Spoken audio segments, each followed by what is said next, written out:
Right, so one of the things that I want to talk about actually is this.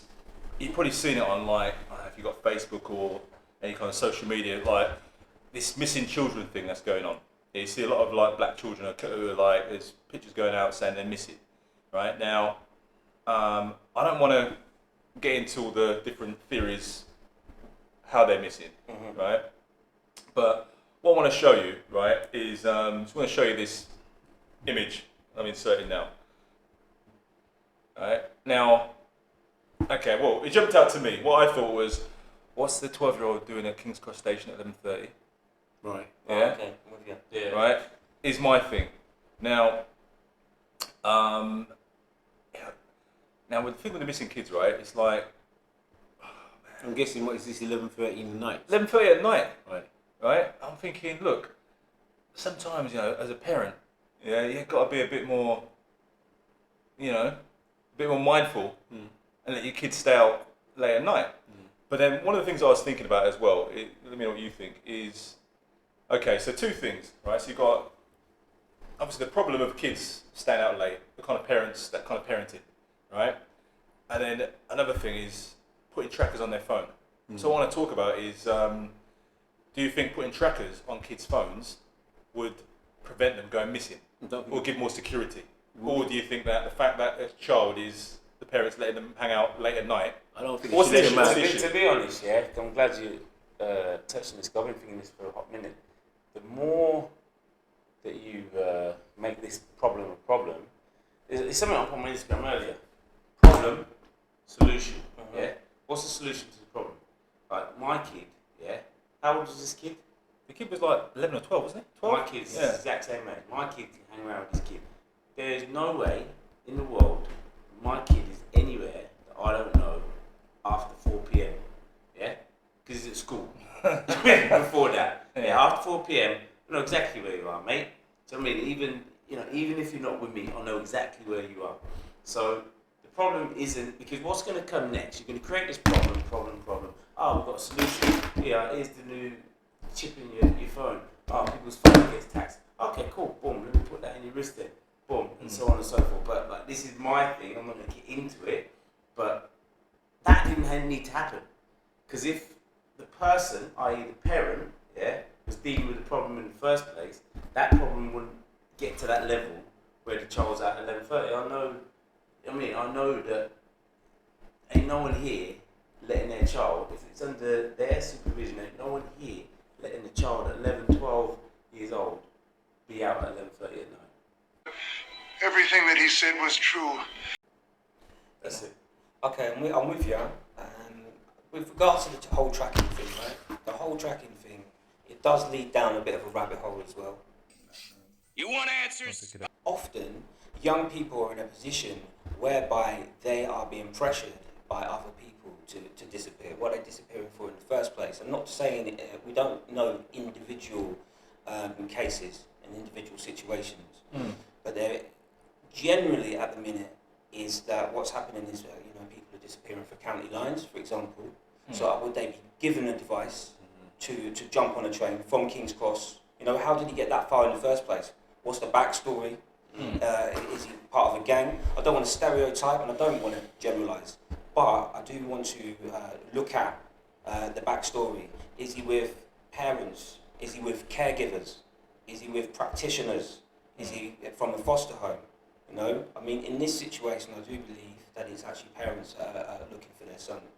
But when you get into a situation with trackers, like what Dominic said, is that you can just leave the tracker.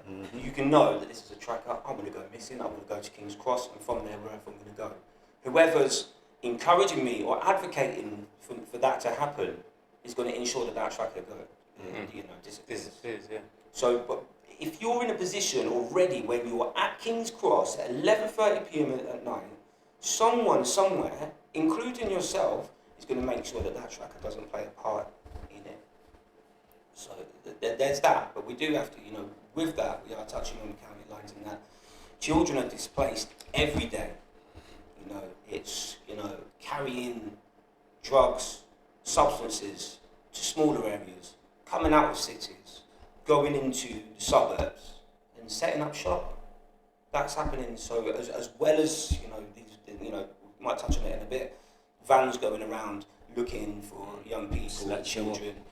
But don't forget as well, sometimes kids actually just run away. Well, that's you know what I mean.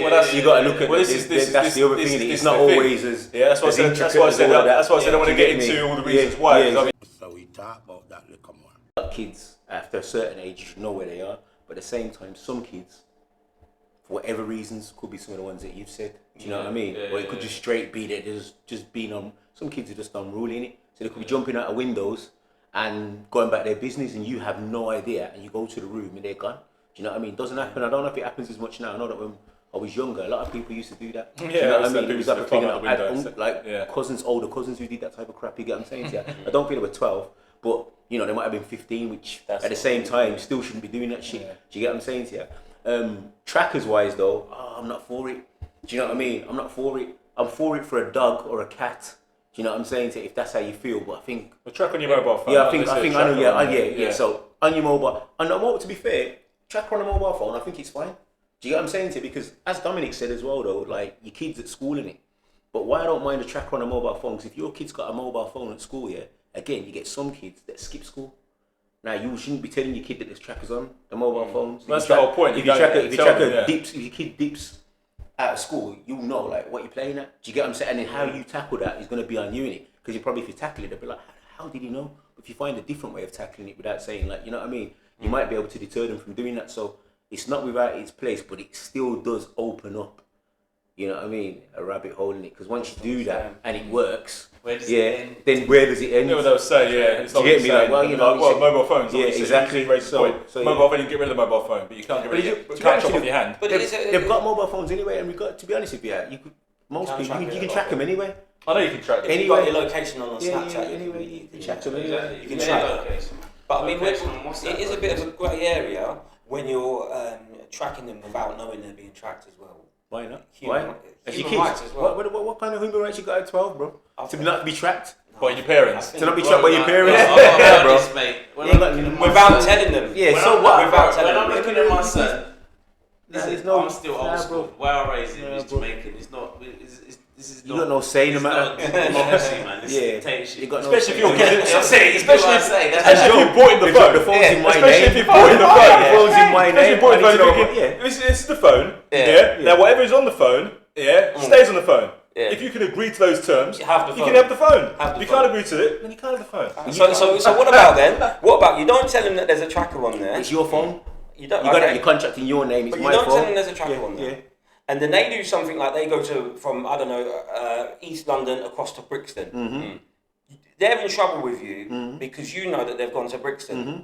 How do you tell them that you know that they went to Brixton? This is what I was trying to say to you. It depends on how do you address that. Here's the thing with me. I'm saying it depends on how you deal with it because again, I'm not an idiot in it. I know that when I was at school, I took detours. After school, not during school, but after school, I went places in it and then got back home. So at the end of the day, there will be a tacit acceptance that you get me between a certain period of time. I will let the kid do it again. I don't want to say because obviously it's going to depend on what the kid is as well. Flexibility. Depends on what the kid is for how much flexibility you give. I know it sounds bad, but you just got to be careful. It is what it is, isn't it? But he's got a little bit of flexibility in it. So if he can get from this side of London to that side of London and get back home, it's fine. But if you can't, I wouldn't even need to tell him. Like I can just play the very clever person, like say, yo, it doesn't take you that long to get home. Allow me to introduce myself. My name is Wile E. Coyote Genius. I would know from the phone that the kid has not gone from school to the house. So I would just use that knowledge to kind of say to them that you need to be back between there and there within this period of time. So it can be done basically without letting them know that you're. I wouldn't want to let them know that I'm tracking the phone because I wouldn't want them to throw the phone away or start to get slick or. Do you know what I mean? So what do you think is?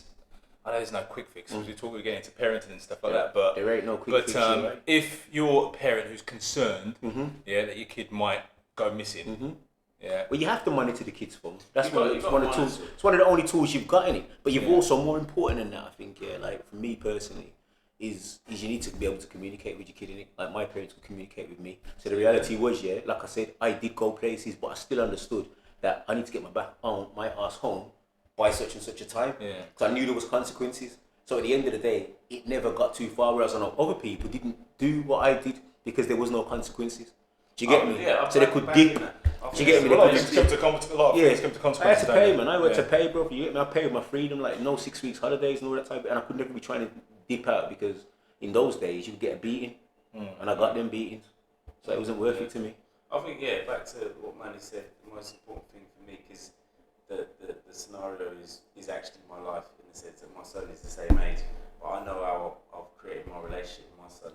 I gave him a test the other day when he said, "Oh yeah, I'm going to this park," and I'm like, "Yeah, cool. I need you back by this time." Well, he was back. You know what I'm saying? But that says more about our relationship than it does our Trust in it. It's Well, trust. it's respect as well. So my dad told me to come back, so I'm going to come back. And you Whereas know if you told him that and he had no respect, so I'll just come back whenever, because even Exactly. when I come back, he's not going to say anything. If you anyway. made that mistake of doing that, because obviously Dominic's Dominic, you ain't getting that chance again. So you've mugged yourself. Do you get me? But I just like simply coming back when you're supposed to, that can run and run and run until you violate it. Do you know what I mean? So then everyone understands and respects the boundaries, and that's kind of what parenting is as well, boundaries, innit? Yeah. Making them understand, like, yo, this is as far as you can go. Yeah. How does it feel to be told to shut up? We've talked about it. Let me speak. How does that feel? How does that feel? Do not. I mean, that's a result of an ongoing relationship. You know, when it's been nurtured, where the young person or the child, your child, whether it's caregivers, whether it's parents, but the child has been nurtured, and you see they have a certain respect, and you see that certain progress as you're growing into that. So that you establish those boundaries, and they're continued. Whereas when you're coming from a home where it's up and down, sometimes those boundaries are not being established. And that's where you get blurred lines. Black, black, black. Black on black, black.